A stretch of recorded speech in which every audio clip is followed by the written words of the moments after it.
अब खबर वाराणसी से है, जहां सपा के राष्ट्रीय अध्यक्ष अखिलेश यादव का बड़ा बयान सामने आया। रोजगार के मुद्दे पर लड़ेंगे लोकसभा का चुनाव।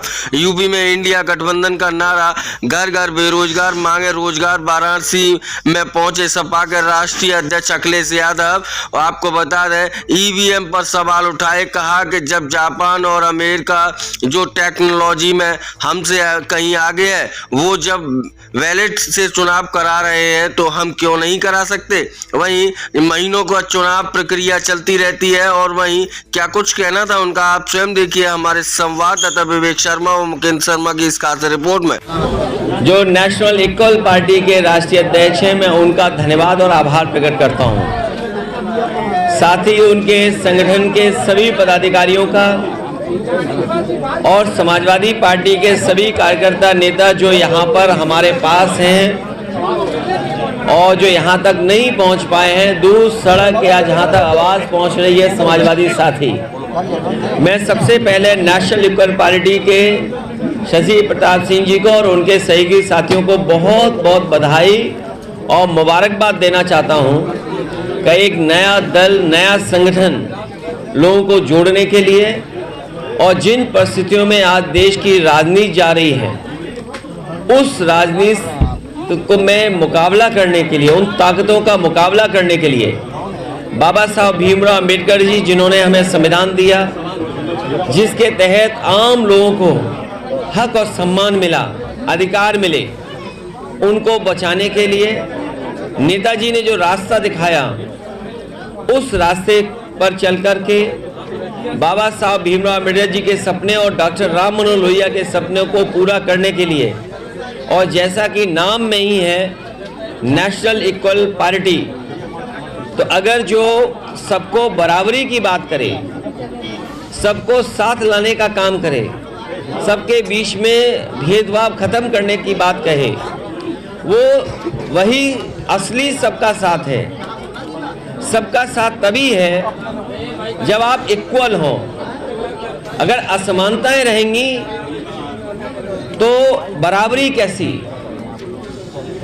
सबका साथ, सबका विकास तभी संभव है जब सब में बराबरी हो। और बराबरी के लिए डॉक्टर बाबा साहब भीमराव अम्बेडकर जी, डॉक्टर राम मनोहर लोहिया, नेताजी और तमाम समय समय पे महापुरुष, राजनेता, साधु संत लगातार इसी प्रयास में रहे। जहां राजनीति की धारा में समाजवादियों का और समाजवाद यही है कि प्रॉस्पेरिटी हो, संपन्न हो लोग और बराबरी हो। उस लड़ाई को मजबूत बनाने के लिए नेशनल इक्वल पार्टी के शशि प्रताप सिंह जी को बहुत बहुत बधाई, बहुत बहुत मुबारकबाद। आपकी पहली प्रतिक्रिया? क्योंकि मैं जानता हूं, मैं जो कुछ भी कहूंगा उसके बाद का सवाल भी मैं जानता हूं आपसे। मैं कुछ भी कहूंगा उसके बाद एक सवाल और आपका आएगा। अभी कुछ दिन पहले वर्ल्ड कप इंडिया हार गया था। आप दूसरा ही सवाल ये पूछते हैं कि इंडिया का क्या होगा। हम लोग निराश नहीं हैं और राजनीति में, लोकतंत्र में इस तरह के परिणाम आते हैं। मान लीजिए जिस लोकसभा के क्षेत्र में मैं बैठा हूं, आप हम सब लोग हैं, 5 लाख वोटों से ये पार्टी जीतती है, भारतीय जनता पार्टी। इसका मतलब ये नहीं है कि सबका साथ, सबका विकास और सबका सम्मान हो रहा हो। अभी भी बहुत सारे ऐसे लोग हैं जो निराश हैं, जिन्हें उम्मीद थी, जिनकी उम्मीद तोड़ी है। तो ये राजनीति में परिणाम आते हैं और जो भी परिणाम आएंगे वो कोई भी पॉलिटिकल पार्टी है उसको स्वीकार करेगी। लेकिन लड़ाई लंबी है। इन परिणामों से हमें और जिन लोगों को भारतीय जनता पार्टी जैसी बड़ी पार्टी का मुकाबला करना है, उन्हें बहुत तैयारी करनी पड़ेगी, बहुत अनुशासन में रह करके उन चीज़ों का मुकाबला करना पड़ेगा जिस रणनीति के तहत ये इतना बहुमत पा रहे हैं। इसलिए मुझे उम्मीद है कि आने वाले समय में परिणाम दूसरे होंगे। मध्य प्रदेश की बात कही जा रही है। मैंने कई बार इसका जवाब दिया, कोई सॉफ्ट कोई हार्ड नहीं। हम सॉफ्ट हम हार्ड, ये क्या बात है? हिंदू हिंदू है, सनातन धर्म है, उसमें हार्ड और सॉफ्ट क्या होता है? अब बात आगे मत बढ़ाओ। रास्ता बहुत टफ हो गया। नहीं तो क्या टफ है? अरे टफ ही नहीं है, घर घर बेरोजगार मांग रहा रोजगार, क्या टफ है? तीसरे मोर्चे की कोशिश करेंगे अखिलेश जी, तीसरे मोर्चे के लिए वो जो गठबंधन है वो तीसरा मोर्चा भी मान लो, चौथा मोर्चा भी मान लो, पहला मोर्चा भी मान लो। मैंने कहा लक्ष्य हमारा है बीजेपी का मुकाबला करना, और जो किसान की आय नहीं दोगुनी, बेरोजगार इतने बैठे हैं, महंगाई है, तो ये बड़े सवाल हैं। तो इन सवालों के साथ ही हम उठ बैठ करके रास्ता निकालेंगे। 2024 का कैसे लगता है? 2024 का मायावती ने और आय दोगुनी हो गई आपकी, बेरोजगारों को रोजगार मिल गया। अरे भाई अखिलेश वल्लभी पटेल जी का नाम चल रहा है आपके पार्टी सिंबल पर चुनाव। देखिए, आप अपने आप कैंडिडेट मत घोषित किया करें। अखिलेश जी ये अखबार वाले टीवी वाले घोषित कर देते हैं प्रत्याशी। अगर आप में से किसी का मन हो तो हमें चुपचाप पर्ची दे देना। अखिलेश जी मायावती ने ट्विटर पे शेयर किया है कि ये जीत शंका पैदा अब ट्विटर नहीं है, बदल गया नाम। हाँ, बदल गया नाम। उस पर एक रिटेन में दाखिल किया हुआ है कि ये जो जीत है वो एक शंका पैदा करती है, एक तरफा जीत। कोई बात नहीं, अब इससे हम जवाब नहीं देंगे। सर, विधानसभा सत्र में आपने जाति जनगणना का पुरजोर आवाज उठाया, क्या आने वाले लोकसभा में आपका ये देखिए, और मैंने तर्क भी दिया। मैंने ये कहा कि जब 2017 में मेरिट से पुलिस की भर्ती हुई थी तो उस समय पुरानी आरक्षण व्यवस्था थी, और जब भर्ती का रिजल्ट आ गया तो तमाम नौजवान जो नौकरी पा गए थे, सरकार ने वो आरक्षण की व्यवस्था बदल दी, जो नए तरह से आरक्षण था वो व्यवस्था लागू कर दी। तो 1700 नौजवानों को अपनी नौकरी खोनी पड़ी, उसमें पिछड़े और दलित नौजवान थे।